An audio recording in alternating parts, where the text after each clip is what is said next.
வணக்கம். இன்றைய முக்கிய நிகழ்வுகள். ராஜ்பவன் தொகுதி பாஜக வேட்பாளர் ராமலிங்கத்திற்கு ஆதரவு. அமைச்சர் லட்சுமி நாராயணன் தலைமையில் கூட்டணி கட்சியினர் தீவிர வாக்கு சேகரிப்பு. மணவெளி தொகுதியில் சூடு பிடிக்கும் பிரச்சாரம். காங்கிரஸ் வேட்பாளர் அனந்தராமன் வீடு வீடாக தீவிர வாக்கு சேகரிப்பு. கடலூர் சட்டமன்ற தேர்தலில் அதிமுக சார்பில் போட்டியிடும் முன்னாள் அமைச்சர் MC சம்பத் உற்சாக வரவேற்பு அளித்த கட்சி நிர்வாகிகள். ராஜ்பவன் தொகுதி பாஜக வேட்பாளர் VP ராமலிங்கத்திற்கு ஆதரவாக அமைச்சர் லட்சுமி நாராயணன் மற்றும் கூட்டணி கட்சியினர் தாமரை சின்னத்திற்கு வாக்கு சேகரித்தனர். புதுச்சேரி ராஜ்பவன் தொகுதியில் தேசிய ஜனநாயக கூட்டணியில் பாஜக சார்பில் மாநில தலைவர் VP ராமலிங்கம் தினமும் வீடு வீடாக சென்று தீவிர வாக்கு சேகரிப்பில் ஈடுபட்டு வருகிறார். அதன்படி அவர் காந்தி வீதி பெருமாள் கோயிலில் சிறப்பு பூஜை செய்து அங்கிருந்து சங்கரதாஸ் வீதி, மிஷன் வீதி, பெருமாள் கோவில் வீதி உள்ளிட்ட பகுதிகளில் தாமரை சின்னத்திற்கு வாக்கு சேகரிக்கும் போது அவர் ராஜ்பவன் தொகுதி அமைதியாகவும் சமூக பாதுகாப்பு நிலைத்திடவும் மக்கள் வளர்ச்சி அடையக்கூடிய அனைத்து நலத்திட்டங்களும் விரைவில் நிறைவேற்றப்படும் என வாக்குறுதி அளித்தார். VP ராமலிங்கத்திற்கு அந்த பகுதி மக்கள் சால்வை அணிவித்து உற்சாக வரவேற்பு அளித்தனர். பட்டாசு வெடித்தும் மலர் தூவியும் வரவேற்றனர். அவருடன் இணைந்து தற்போதைய ராஜ்பவன் MLA-வும் பொதுப்பணித்துறை அமைச்சருமான லட்சுமி நாராயணன் தாமரை சின்னத்திற்கு ஆதரவு திரட்டினார். அப்போது சப்தகிரி குழும இயக்குனர் விஜய் ஆனந்த், தொகுதி பாஜக தேர்தல் ஒருங்கிணைப்பாளர்கள் நாகராஜன், மாநில குழு செயற்குழு உறுப்பினர் ஆனந்த கண்ணன், நகர மாவட்ட பொது செயலாளர் ஆனந்த பாஸ்கர், சீனிவாச பெருமாள் மற்றும் NR காங்கிரஸ் உள்ளிட்ட கூட்டணி கட்சியினர் பலரும் கலந்து கொண்டனர்.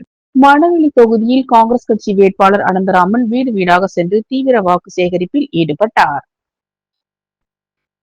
மணவெளி தொகுதியில் இந்தியா கூட்டணியில் இடம்பெற்றுள்ள காங்கிரஸ் கட்சியின் சார்பில் போட்டியிடும் வேட்பாளர் அனந்தராமன் தொகுதி முழுவதும் தீவிர வாக்கு சேகரிப்பில் ஈடுபட்டு வருகிறார். அந்த வகையில் மணவெளி பகுதியில் உள்ள முத்துமாரியம்மன் ஆலயத்தில் சிறப்பு அபிஷேகம், ஆராதனைகள் செய்து சுவாமி தரிசனம் செய்த அவர் வீடு வீடாக சென்று பொதுமக்களை சந்தித்து துண்டு பிரசுரங்களை வழங்கி கை சின்னத்திற்கு வாக்குகள் சேகரித்தார். அவருக்கு அந்த பகுதி இளைஞர்கள் பொன்னாடை போர்த்தி மாலை அணிவித்து பட்டாசு வெடித்து மேளதாளத்துடன் சிறப்பான வரவேற்பு அளித்தனர். மேலும் இந்த வாக்கு சேகரிப்பின் போது காங்கிரஸ் கட்சியின் அனைத்து நிலை நிர்வாகிகள், பொறுப்பாளர்கள், மகளிர் அணியினர், கூட்டணி கட்சியினர், இளைஞர்கள், பொதுமக்கள் பலர் கலந்து கொண்டு கை சின்னத்திற்கு வாக்குகள் சேகரித்தனர். புதுச்சேரி லாஸ்பேட்டை தொகுதியில் வெற்றி பெற செய்தால் அரசு பள்ளிகளின் உள்கட்டமைப்பு மேம்படுத்தப்படும் என்று NR காங்கிரஸ் வேட்பாளர் VP சிவக்கொழுந்து உறுதியளித்தார். புதுச்சேரி லாஸ்பேட்டை சட்டசபை தொகுதியில் NR காங்கிரஸ் சார்பில் முன்னாள் சபாநாயகர் சப்தகிரி VP சிவக்கொழுந்து போட்டியிடுகிறார்.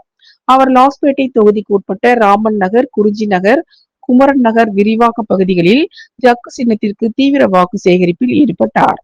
அப்போது தொகுதியில் உள்ள அனைத்து அரசு பள்ளிகளையும் தத்தெடுத்து ஸ்மார்ட் வகுப்பறை மற்றும் சிறந்த உள்கட்டமைப்பு வசதிகள் மேம்படுத்தப்படும் உள்ளிட்ட வாக்குறுதிகள் அடங்கிய துண்டு பிரசுரங்களை பொதுமக்களிடம் வழங்கி வாக்கு கேட்டார். மேலும் முதலமைச்சர் ரங்கசாமியின் பல்வேறு திட்டங்கள் மற்றும் தமது எதிர்கால நலத்திட்டங்களையும் வாக்காளர்களிடம் எடுத்து கூறினார். பிரச்சாரத்தின் போது அவர் பேசுகையில், நலத்திட்டங்களுக்கு மத்திய அரசின் நிதி அதிக அளவில் பெற்றிட NR காங்கிரஸ் பாரதிய ஜனதா கூட்டணி அரசு புதுச்சேரியில் மீண்டும் ஆட்சிக்கு வந்திட ஜக்கு சின்னத்தில் வாக்களிக்க வேண்டும் என்றும், கடந்த காலத்தில் முதியோர் உதவித்தொகை மற்றும் பல்வேறு உதவித்தொகை ₹1 கூட உயர்த்தி வழங்க இயலாமல் இருந்ததை மக்கள் எண்ணி பார்க்க வேண்டும் என்றும், படித்த இளைஞர்கள் தகுதி அடிப்படையில் அரசு பணி வழங்கிய முதலமைச்சர் ரங்கசாமியின் கரத்தை வலுப்படுத்த வேண்டும் என்றார். பல இடங்களில் ஆரத்தி எடுத்தும் ஆளுயர மாலை அணிவித்தும் NR காங்கிரஸ் வேட்பாளர் VP சிவக்கொழுந்துவுக்கு பொதுமக்கள் உற்சாக வரவேற்பு அளித்தனர். சப்தகிரி அறக்கட்டளையின் பொறுப்பாளர் Saptagiri VPS Rameshkumar, NR Congress, Bharatiya Janata, AIADMK, LJK மற்றும் கூட்டணி கட்சி நிர்வாகிகள் வீடு வீடாக சென்று ஓட்டு சேகரித்தனர். தீர்வை தேடி நீங்கள் செல்ல வேண்டாம், மாற்றம் உங்களை தேடி வரும் என்று உற்சாக முழக்கத்துடன் ஜோஸ் சார்லஸ் மார்டின் தீவிர பிரச்சாரம் மேற்கொண்டார்.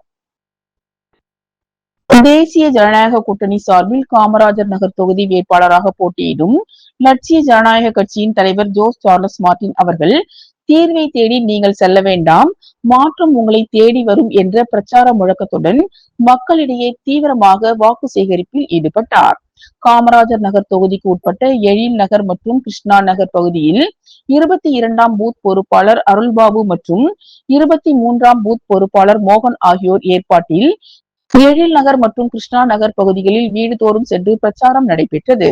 அப்போது ஜோஸ் சார்லஸ் மார்டின் அவர்கள் ஒவ்வொரு வீட்டிற்கும் நேரடியாக சென்று தான் போட்டியிடும் தர்பூசணி சின்னத்திற்கு வாக்களித்து தன்னை வெற்றி பெற செய்யுமாறு பொதுமக்களிடம் கேட்டுக்கொண்டார். இந்த பிரச்சாரத்தில் எல்ஜேகே பொதுச் செயலாளர் பிரபாகரன், கூட்டணி கட்சியான அதிமுக முன்னாள் கவுன்சிலர் கணேசன், அதிமுக பொறுப்பாளர் ஆறுமுகம், என்ஆர் பொறுப்பாளர் நாராயணசாமி மற்றும் எல்ஜேகே பொறுப்பாளர் அருள் உள்ளிட்டோர் கலந்து கொண்டு ஆதரவு திரட்டினர். புதுச்சேரி வைத்திக்குப்பம் மீனவர்களை இலங்கை தென்னிந்திய இணை தூதர் தொண்டைமான் கேதீஸ்வரன் சந்தித்தார். புதுச்சேரி வைத்திக்குப்பம் பகுதியில் உள்ள மீனவர்களை இலங்கை தென்னிந்திய இணை தூதர் தொண்டைமான் கேதீஸ்வரன் நேரில் சந்தித்து அவர்கள் குறைகளை கேட்டறிந்தார். இந்த சந்திப்பின் போது புதுச்சேரி மற்றும் காரைக்கால் பகுதிகளை சேர்ந்த மீனவர்கள் பலர் பிரச்சனைகளை முன்வைத்தனர். குறிப்பாக கடலில் வழி தவறும் மீனவர்களை பாதுகாக்க தேவையான நடவடிக்கைகள் எடுக்க வேண்டும் என்று அவர்கள் கோரிக்கை வைத்தனர். மேலும் கடல்சார் பாதுகாப்பு, மீனவர்களின் வாழ்வாதாரம் மற்றும் எல்லை தொடர்பான சிக்கல்கள் குறித்து தீர்வு காண வேண்டும் எனவும் அவர்கள் வலியுறுத்தினர். இந்த நிகழ்ச்சியில் லட்சிய ஜனநாயக கட்சியின் தலைவர் ஜோஸ் சார்லஸ் மார்டின் மற்றும் ராஜ்பவன் தொகுதி பாஜக சட்டமன்ற வேட்பாளர் ராமலிங்கம் உள்ளிட்டோர் உடனிருந்தனர். புதுச்சேரி கதிர்காமம் தொகுதியில் திமுக சார்பில் போட்டியிடும் வேட்பாளர் வடிவேல் எல்லைப்பிள்ளைச்சாவடி பகுதிகளில் உதயசூரியன் சின்னத்திற்கு தீவிர வாக்கு சேகரிப்பில் ஈடுபட்டார். புதுச்சேரியில் சட்டமன்ற தேர்தல் வாக்குப்பதிவு வருகின்ற ஏப்ரல் 9ஆம் தேதி நடைபெற உள்ளது. இந்நிலையில் தேர்தல் களம் தற்போது சூடு பிடித்துள்ளது. அதன்படி வேட்பாளர்கள் தீவிர வாக்கு சேகரிப்பில் ஈடுபட்டு வருகின்றனர். இந்நிலையில் இந்தியா கூட்டணியில் திமுக சார்பில் கதிர்காமம் தொகுதியில் வேட்பாளராக வடிவேல் உதயசூரியன் சின்னத்தில் போட்டியிடுகிறார். இவர் இன்று கதிர்காமம் தொகுதிக்கு உட்பட்ட எல்லைப்பிள்ளைச்சாவடி மற்றும் 100 அடி சாலை உள்ளிட்ட அதனை சுற்றியுள்ள பகுதிகளில் வீடு வீடாக சென்று உதயசூரியன் சின்னத்திற்கு தீவிர வாக்கு சேகரிப்பில் ஈடுபட்டார்.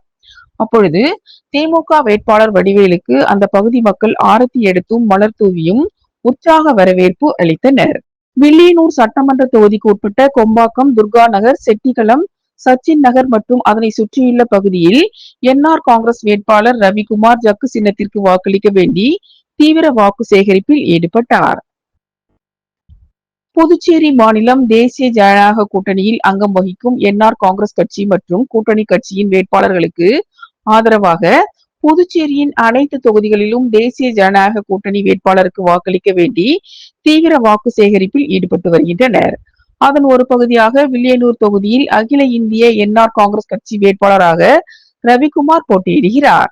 இந்நிலையில் இன்று கூட்டணி கட்சிகளோடு வாக்கு சேகரிப்பில் ஈடுபட்ட ரவிக்குமார் வில்லியனூர் தொகுதி கொம்பாக்கம் பகுதிக்கு உட்பட்ட குப்பம்பேட், செட்டிக்குளம், துர்கா நகர், மணக்குள விநாயகர் நகர், சச்சின் நகர் உள்ளிட்ட பல்வேறு பகுதிகளில் ஜக்கு சின்னத்திற்கு வாக்களிக்க வேண்டி வீடு வீடாக சென்று பொதுமக்களிடம் துண்டு பிரசுரங்களை வழங்கி என்ஆர் காங்கிரஸ் அரசின் சாதனைகளை எடுத்து கூறி தீவிர வாக்கு சேகரிப்பில் ஈடுபட்டார். இதில் என்ஆர் காங்கிரஸ், பாஜக, அதிமுக, அமமுக, லட்சிய ஜனநாயக கட்சி மற்றும் கூட்டணி கட்சியினர் பலர் கலந்து கொண்டனர். ரெட்டிச்சாவடியில் கடலூர் சட்டமன்ற தேர்தலில் போட்டியிடும் அனைத்திந்திய அண்ணா திராவிட முன்னேற்ற கழகத்தின் வேட்பாளர் MC சம்பத் அவர்களுக்கு கட்சியின் நிர்வாகிகள் உற்சாக வரவேற்பு அளித்தனர். தமிழகத்தில் வருகின்ற ஏப்ரல் 23ஆம் தேதி சட்டமன்ற தேர்தல் நடைபெற உள்ள நிலையில் கடலூர் சட்டமன்ற வேட்பாளராக கூட்டணி கட்சியின் சார்பில் அனைத்திந்திய அண்ணா திராவிட முன்னேற்ற கழகத்தின் வேட்பாளராக முன்னாள் அமைச்சர் MC சம்பத் அவர்களை கட்சியின் மேலிடம் நியமித்துள்ளது. அதன் காரணமாக சென்னையில் இருந்து கடலூரை நோக்கி வந்த MC சம்பத் அவர்களை அனைத்திந்திய அண்ணா திராவிட முன்னேற்ற கழகத்தின் அனைத்து நிலை கட்சி பொறுப்பாளர்களும் கடலூர் எல்லை பகுதியான ரெட்டிச்சாவடி பேருந்து நிலையம் அருகில் சிறப்பான வரவேற்பு அளித்தனர். அப்போது மேளதாளங்கள் மற்றும் வான வேடிக்கைகளுடன் MC சம்பத்தை கட்சி பொறுப்பாளர்கள் பொன்னாடை அணிவித்தும் பூங்கொத்துகள் கொடுத்தும் வரவேற்றனர். இதில் பெண்கள், ஆண்கள், கூட்டணி கட்சி நிர்வாகிகள் என 400க்கும் மேற்பட்ட நபர்கள் கலந்து கொண்டு அனைத்திந்திய அண்ணா திராவிட முன்னேற்ற கழகத்தின் வேட்பாளர் MC சம்பத் அவர்களுக்கு வாழ்க என்று கோஷங்களை எழுப்பி ஆரவாரத்துடன் வரவேற்பை அளித்தனர். அதனைத் தொடர்ந்து பல்வேறு கட்சிகளில் இருந்து அனைத்திந்திய அண்ணா திராவிட முன்னேற்ற கழகத்திற்கு RKR ரவிச்சந்திரன் அவர்கள் முன்னிலையில் ஏராளமானோர் தங்களை அதிமுகவில் இணைத்துக் கொண்டனர். திருபுவனை சட்டமன்ற தொகுதி செல்லிப்பட்டு பகுதியில் திமுக வேட்பாளர் அங்காளன் தீவிர வாக்கு சேகரிப்பில் ஈடுபட்டார். புதுச்சேரியில் சட்டப்பேரவை தேர்தல் வருகின்ற ஏப்ரல் 9ஆம் தேதி நடைபெற உள்ள நிலையில் அரசியல் கட்சியினர் புதுச்சேரி முழுவதும் தீவிர வாக்கு சேகரிப்பில் ஈடுபட்டு வருகின்றனர். அதன் ஒரு பகுதியாக புதுச்சேரி மாநிலம் திருபுவனை சட்டமன்ற தொகுதிக்கு உட்பட்ட செல்லிப்பட்டு பகுதியில் திமுக வேட்பாளர் அங்காளன் உதயசூரியன் சின்னத்திற்கு வாக்களிக்க வேண்டி வீடு வீடாக துண்டு பிரசுரங்களை வழங்கி தீவிர வாக்கு சேகரிப்பில் ஈடுபட்டார். மேலும் பல்வேறு இடங்களில் வேட்பாளர் அங்காளனுக்கு பொதுமக்கள் ஆரத்தி எடுத்தும் மாலை அணிவித்தும் பொன்னாடை போர்த்தியும் தங்களது ஆதரவினை தெரிவித்தனர். இந்நிகழ்ச்சியில் கூட்டணி கட்சியினர், பொதுமக்கள், இளைஞர்கள் என ஏராளமானோர் கலந்து கொண்டு தீவிர வாக்கு சேகரிப்பில் ஈடுபட்டனர். புதுச்சேரி நுகர்வோர் பொருட்கள் மொத்த விற்பனையாளர்கள் சங்கத்தின் 6வது பொதுக்குழு கூட்டம் நடைபெற்றது. புதுச்சேரி நுகர்வோர் பொருட்கள் மொத்த விற்பனையாளர்கள் சங்கத்தின் 6வது பொதுக்குழு கூட்டம் மிக சிறப்பாக நடைபெற்றது. இந்த கூட்டம் சங்கத்தின் தலைவர் ஐயப்பன் தலைமையில் நடைபெற்றது. துணைத் தலைவர் குமாரவேல், பொதுச் செயலாளர் தங்கதுரை, பொருளாளர் பாஸ்கர் மற்றும் சங்கத்தின் நிர்வாக குழு, செயற்குழு உறுப்பினர்கள் முன்னிலையில் 125க்கும் மேற்பட்ட உறுப்பினர்களின் பங்கேற்புடன் ஹோட்டல் அண்ணாமலை ரெஜென்சி அரங்கில் இந்த கூட்டம் நடைபெற்றது. கூட்டத்தில் சங்க தலைவர் ஐயப்பன் ஆண்டறிக்கையை வாசித்தார். பொதுச் செயலாளர் தங்கதுரை மற்றும் பொருளாளர் பாஸ்கர் ஆகியோர் சங்கத்தின் நிதிநிலை அறிக்கையை சமர்ப்பித்தனர். முன்னதாக துணைத் தலைவர் குமாரவேல் அனைவரையும் வரவேற்று பேசினார்.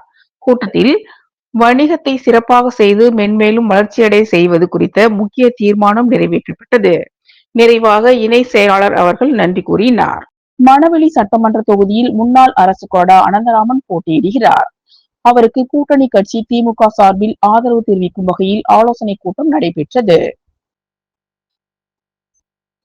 மணவெளி சட்டமன்ற தொகுதியில் மத சார்பற்ற கூட்டணி கட்சிகள் சார்பில் இந்திய தேசிய காங்கிரஸ் கட்சியின் முன்னாள் அரசு கொறடா அனந்தராமன் கை சின்னத்தில் போட்டியிடுகிறார். அவருக்கு கூட்டணி கட்சி திமுக சார்பில் ஆதரவு தெரிவிக்கும் வகையில் ஆலோசனை கூட்டம் தவளக்குப்பத்தில் நடைபெற்றது.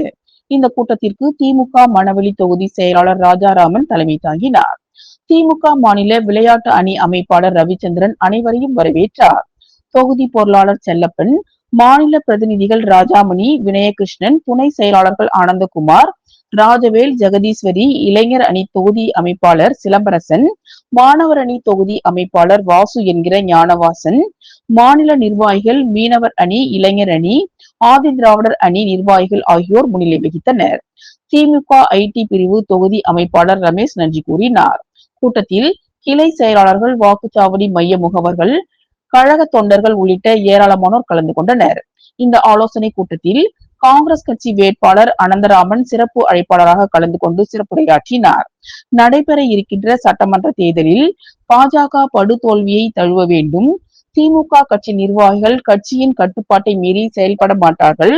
கழகத்திற்கு உண்மையாக உழைக்கும் ஒரே தொண்டர்கள் திமுக கட்சி நிர்வாகிகள் மட்டுமே என்றும், மத்தியிலும் மாநிலத்திலும் ஒரே ஆட்சி அமைந்தால் பாலாரும் தேனாரும் ஓடும் என்று வாக்குறுதிகளை அளித்துவிட்டு ஏழை எளிய மக்களை வஞ்சிக்கும் அரசாக இந்த அரசு உள்ளதாகவும், விலைவாசி உயர்வு, பெட்ரோல் விலை உயர்வு, சிலிண்டர் விலை உயர்வு, அத்தியாவசிய பொருட்களின் விலை உயர்வு உள்ளிட்ட விலை உயர்வுகளால் ஏழை எளிய மக்கள் மிகவும் பாதிக்கப்படுகின்றனர் என்றும், இது போன்ற அவல நிலையை போக்கிட மத சார்பற்ற கூட்டணி கட்சி வேட்பாளர்களுக்கு வாக்குகளை அளிக்க மகத்தான வெற்றியை பெற செய்ய வேண்டும் என வேட்பாளர் அனந்தராமன் கேட்டுக்கொண்டார்.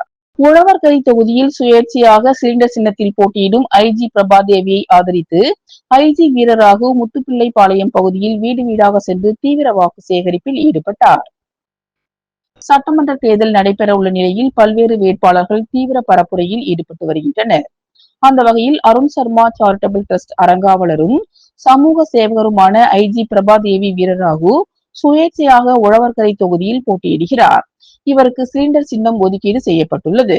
இந்நிலையில் இவர் முத்துப்பிள்ளையம்பாளையம் பகுதியில் வந்தபோது அவருக்கு ஆளுயர மாலை அணிவித்து சிறப்பான வரவேற்பு அளிக்கப்பட்டது. தொடர்ந்து அந்த பகுதியில் உள்ள ஸ்ரீ பொன்னுமுத்து மாரியம்மன் ஆலயத்தில் சுவாமி தரிசனம் செய்து தேர்தல் பரப்புரையை தொடங்கினார். அவருக்கு ஆதரவாக ஐஜி வீரராகு அந்த பகுதியில் வீடு வீடாக சென்று சிலிண்டர் சின்னத்திற்கு வாக்களித்து வெற்றி பெற கோரி அந்த பகுதி மக்களிடம் பிரச்சாரம் மேற்கொண்டார். அரியாங்குப்பம் தொகுதி தேங்காய் திட்டு பகுதியில் காங்கிரஸ் கட்சி சார்பில் போட்டியிடும் வேட்பாளர் விஜயலட்சுமி வீடு வீடாக சென்று தீவிர வாக்கு சேகரிப்பில் ஈடுபட்டார். அரியாங்குப்பம் தொகுதியில் இந்தியா கூட்டணி சார்பில் போட்டியிடும் காங்கிரஸ் கட்சி வேட்பாளர் விஜயலட்சுமி ஜெயமூர்த்தி தேங்காய்திட்டு பகுதியில் வாக்குகள் சேகரிக்க தொடங்கினார். அவர் தொடர்ந்து அரியாங்குப்பம், சண்முகா நகர் மற்றும் இந்திரா நகர் ஆகிய பகுதிகளில் வீடு வீடாக சென்று பொதுமக்களை சந்தித்து துண்டு பிரசுரங்களை வழங்கி கை சின்னத்திற்கு வாக்குகளை சேகரித்தார். வாக்கு சேகரிக்க இருந்த அவருக்கு பொதுமக்கள் பொன்னாடை போர்த்தி மாலை அணிவித்து ஆரத்தி எடுத்து வரவேற்றனர். மேலும் இந்த வாக்கு சேகரிப்பில் இந்தியா கூட்டணியில் இடம்பெற்றுள்ள அனைத்து நிலை நிர்வாகிகள், பொறுப்பாளர்கள், மகளிர் அணியினர், இளைஞர்கள், பொதுமக்கள் கலந்து கொண்டு கை சின்னத்திற்கு வாக்குகள் சேகரித்தனர். இத்துடன் இன்றைய நிகழ்வுகள் நிறைவடைந்தன. வணக்கம்.